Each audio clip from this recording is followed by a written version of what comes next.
Evasion fatigue, which is easy to credit to simpletons, when actually it's very studied, um, can keep somebody very quiet. You've heard the expression the bullet or the ballot or the bullet. And the First Amendment went before the Second. The right to freedom of expression comes before the right to bear arms.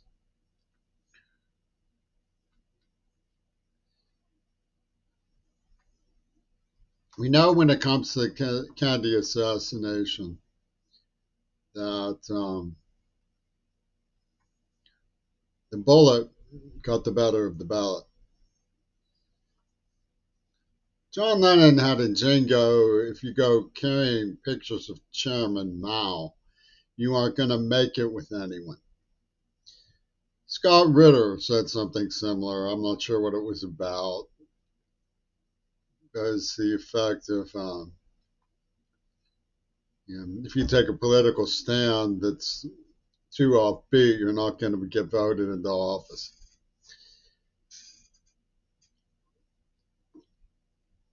The issue is not getting voted into office.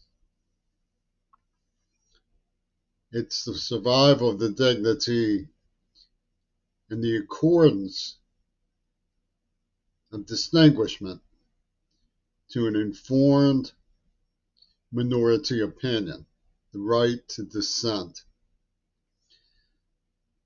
The murderers are all over the idea that dissent has the right to exist. The poachers, the assassins, the attackers, the genocidalists are led by Paul McCartney. He wants books burned, children tortured, disabled people raped, churches bombed, and he's doing this in the name of Pennsylvania Christianity. Godfather politics.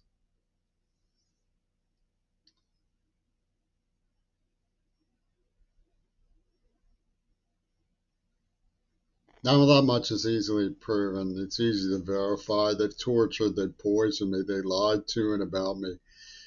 Reagan's and the Frips working together with homicidal sadists who put me through a horrifying Manson ordeal. Funded by Ringo Starr, claimed to be Christians. I want to make very clear that one of them is claiming he was Catholic worker. These Catholic workers were all being funded by Donald Trump. Vince Irene's patron saint is not Pope Francis. It's Martin Sheen, who made films with Sissy Spacek where he burned down houses.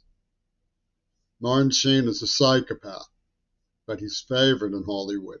They put the pinch on the Burstyn letters because they knew they were there. There was a Fox studio agent married into the house for the discovery rights of Alucard, which is Dracula backwards, Lucarelli. And of course, the poachers themselves, who say victims of slaughter and brutality aren't special, while singing hymns to the oneness of man, can hardly hide the dictatorial proclivities in the city of Pittsburgh. You may not question them. I was driven out of town for trying to stop John Schulman.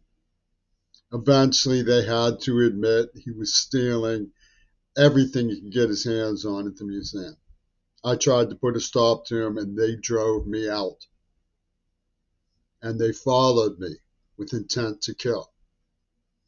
They have poisoned me, tortured me, targeted my loved ones, and lied about all of it.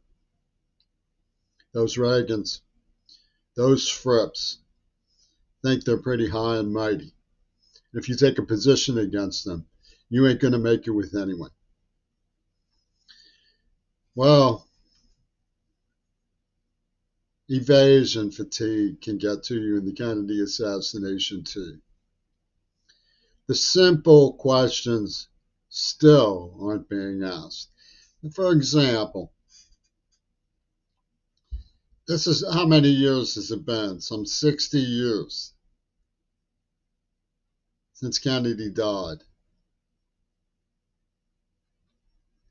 And the morning after, in 1963, while I was watching the Death Valley Days, barren images from the Dust Bowl of Dallas in midsummer. It was November, not midsummer, but it was hot. It was like a dusty, to me, it would look like some place that was in summer. Dusty, barren, bereft, meaningless. Somebody could have gotten on the TV. Dan Rather started his career by lying about what he saw in his operative film, telling the exact opposite, what people would rather believe. Could have said, shall we follow the chain of evidence?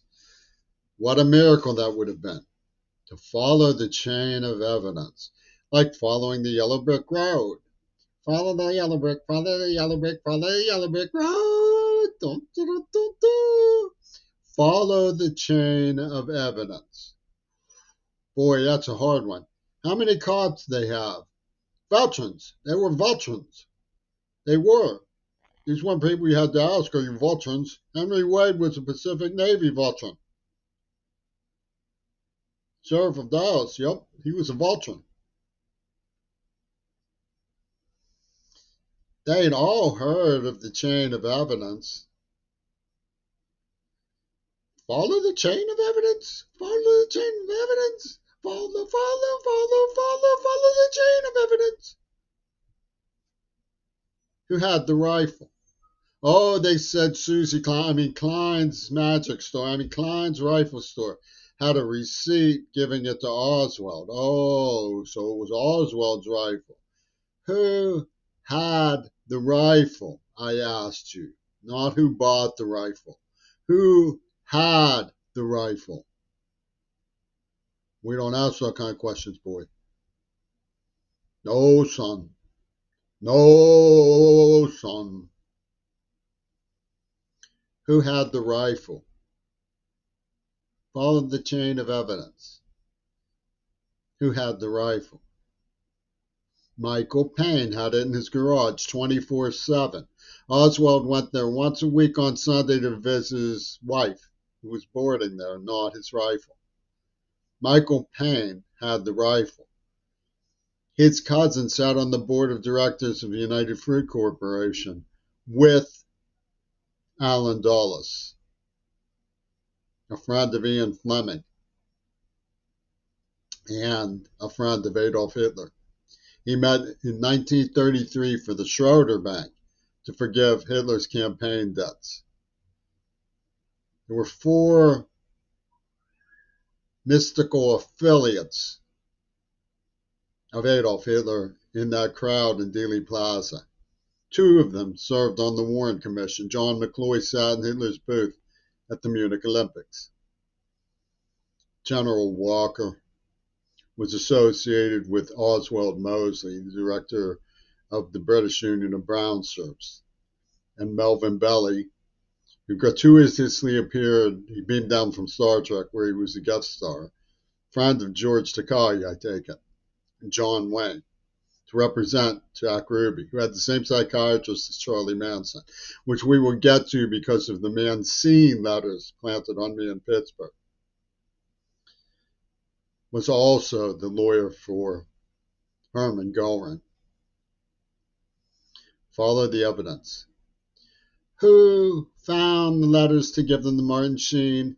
Or did you say he already knew they were there? And Sissy Spacek was there to say, that Prettyman, we're never going to forgive him. How did they just happen to poach them and already know what they contained and be all ready with Hitler Reagan to get revenge for implying that it was mysterious? Can you explain why such a possibility would be automatically overlooked when you're dealing with John Schulman and his brothers?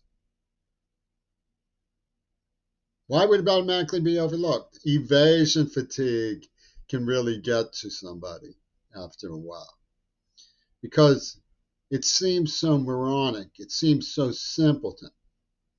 But we are, after all, not dealing with morons. We're dealing with Hollywood, media controlled by the Gestapo, and Voltrons